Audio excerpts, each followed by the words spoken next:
సూక్ష్మ శరీరం గురించి తెలుసుకుందాం.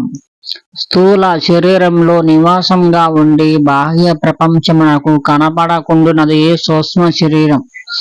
ఈ శరీరము 17 తత్వములతో కూడినది. అవి జ్ఞానేంద్రియములు 5, కర్మేంద్రియములు 5, ప్రాణములు 5, మనస్సు 1, బుద్ధి 1, మొత్తం కలిసి 17. వీటితో కూడినది సూక్ష్మ శరీరము. తగులుటకు వీలు లేనిది, చూచుటకు వీలు లేనిది, కదలికలను గమనించుటకు వీలు కానిది, జన్మ పరంపరలకు కారణము సూక్ష్మ శరీరమే. ఇట్టి శరీరము వాస్తవముగా ఉన్నదా లేదా? ఇది అందరి యొక్క సాధారణ ప్రశ్న.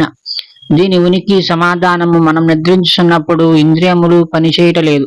ఆ సమయమున వాటి పనులను సూక్ష్మ శరీరమే నిర్వహించుచున్నది.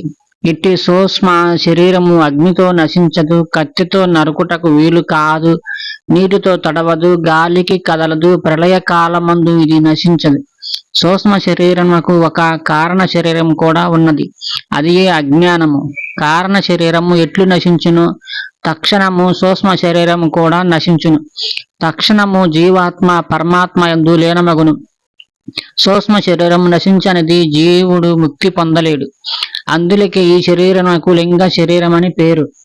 అజ్ఞానం నశించనిది సూక్ష్మ శరీరం నశించదు.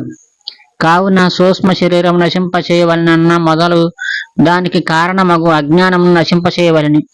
ఇట్టి శరీరము చెడిన కాని మోక్షము లభించదు. మోక్షము కోరువాడు మొదలు సూక్ష్మ శరీరమును నశింపచేయక దానికి మూలమైన కారణ శరీరమును జయింపవలను. భ్రాంతి వలన కారణ శరీరం కలుగును. కావున అపరోక్ష బ్రహ్మ సాక్షాత్కార జ్ఞానము చేత భ్రాంతిని నశింపచేసిన ఎడల భ్రాంతి వలన కలిగిన కారణ శరీరము నశించును.